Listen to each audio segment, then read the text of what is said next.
అందరికీ నమస్కారం అండి. ఈరోజు మనం ఐ మాధవి గారు రచించిన కొడుకు కోడలు అనే ఓ చక్కటి కథను విందాం. ఇక కథలోకి వెళ్దాం. పార్వతమ్మ గారికి ఎంతో ఆస్తి ఉంది. ఒక కొడుకు, ఒక కూతురు. ఇద్దరికీ పెళ్లిళ్లు చేసి తన బాధ్యత తీర్చుకున్నారు. కొడుకు కోడలు ఆవిడ్ని ఎంతో ఆప్యాయంగా చూసుకుంటారు. ఆవిడికి రోజులు ఎంతో హాయిగా గడిచిపోతున్నాయి. ఒకరోజు పార్వతమ్మ గారు కొడుకుని పిలిచి, నాయనా, నేను పెద్దదాన్నైపోయాను. అంతేకాక గుండె జబ్బు, బీపీ కూడా ఉన్నాయి. ఎప్పుడు ఏమవుతానో తెలియదు. లాయర్ గారిని పిలిపిస్తే ఆస్తినంతా నీ పేరున రాస్తాను. అప్పుడు నా మనసు తేలిక పడుతుంది అన్నారు. అది వినగానే కొడుకు, అవేం మాటలమ్మా, ఇప్పుడు వీలునామా రాయాల్సినంత పనే వచ్చింది అన్నాడు ఎంతో బాధగా. అదేంటండి, అత్తయ్య గారు పెద్దవారు, ఎంతో దూరం ఆలోచించి చెప్పారు. ఆవిడకంటే మీకు ఎక్కువ ఏం తెలుసని? ఆవిడ చెప్పినట్లు చేయండి అంటూ అత్తగారికి వత్తాసు పలికింది కోడలు. ఆ రోజు ఆస్తి కొడుకు పేరున రాసి నిశ్చింతగా పడుకున్నారు పార్వతమ్మగారు. రోజులు గడుస్తున్నాయి. పార్వతమ్మగారు రాను మందులు తీసుకుంటే గాని బ్రతకలేని స్థితికొచ్చారు. కొడుకు కోడలి ప్రవర్తనలో వచ్చిన మార్పును ఆవిడ గమనించకపోలేదు. అయినా సర్దుకుపోతూనే ఉన్నారు. ఒకనాటి సాయంత్రం కొడుకు అప్పుడే ఆఫీస్ నుంచి వచ్చాడు. పార్వతమ్మగారు మందులు అయిపోయాయి తెమ్మని చెబుదామని కొడుకు గదిలోకి వెళ్లబోయారు. అంతలో లోపల నుండి తన ప్రస్తావన వినిపించటంతో గుమ్మంలోనే ఆగిపోయారు. కోడలు గొంతు వినబడుతోంది.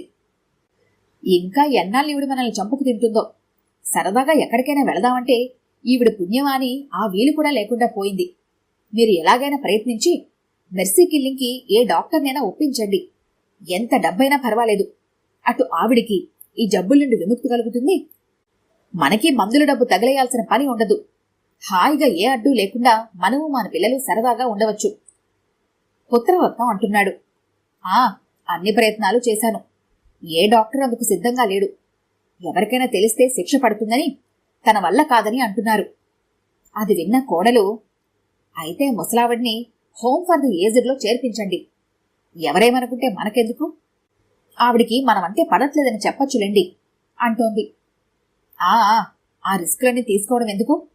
ఆలోచిస్తే నాకు ఒక ఉపాయం తడుతున్నది. మందుల వాడకం క్రమం తప్పితే ప్రమాదమని చెప్పాడు కదా డాక్టరు. అందుకని అమ్మతో డాక్టర్ ఇక మందులు వాడనక్కర్లేదు అన్నాడని చిన్న అబద్ధం ఆడితే సరి. ఏమంటావు? ఇది చాలా బాగుందండి.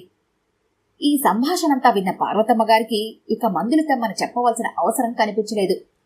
కన్నీళ్లతో తన గదిలోకి వెళ్లి పడుకుంది. మర్నాడు కోడలు, ఎప్పుడు అందరికన్నా ముందే లేచే ఈవిడేమిటి ఇంకా లేవలేదు అని గొనుక్కుంటూ లేపుదామని ఆవిడ ఒంటిపై చెయ్యవేగానే ఐస్లా చల్లగా తాకింది. అంతే, భయంతో పరిగెత్తికెళ్లి భర్తని పీల్చుకొచ్చింది. ఇంతలోనే ఎలా మరణించిందో అర్థం కాక చూస్తున్న కొడుక్కు టేబుల్ పైన ఉన్న నిద్రమాత్రల సీసా, దాని కింద ఒక ఉత్తరం కనిపించాయి. వెంటనే ఆ కాగితాన్ని లాక్కొని చదివాడు. అందులో ఆవిడిలా రాసింది, నా చావుకి ఎవరూ బాధ్యులు కారు. జీవితం మీద విరక్తితోనూ నా జబ్బుల నుండి విముక్తి పొందాలని ఈ విధంగా చేశాను. నా ఆస్తి విషయంలో నా మనసు మార్చుకున్నాను. నా యావదాస్తిని ఈ ఊళ్ళోని వృద్ధాశ్రమానికి చెందేటట్టు చూడవలసిందిగా నా లాయర్ని కోరుతున్నాను. ఇద్దరూ మొహమొహాలు చూసుకున్నారు. ఆవిడికి అంత అకస్మాత్తుగా విరక్తి ఎందుకు కలిగిందో వారికి అర్థమైంది. తమ అడ్డు తొలగినందుకు ఆనందించాలో, పరోక్షంగా ఆవిడ తమను చాచి కొట్టినందుకు ఏడవాలో వారికి అర్థం కాలేదు. ఈ కథ కనుక మీకు నచ్చినట్లయితే లైక్ చేయండి, షేర్ చేయండి. మరిన్ని ఇంట్రెస్టింగ్ కథల కోసం మా ఛానల్ని తప్పకుండా సబ్స్క్రైబ్ చేసుకోండి.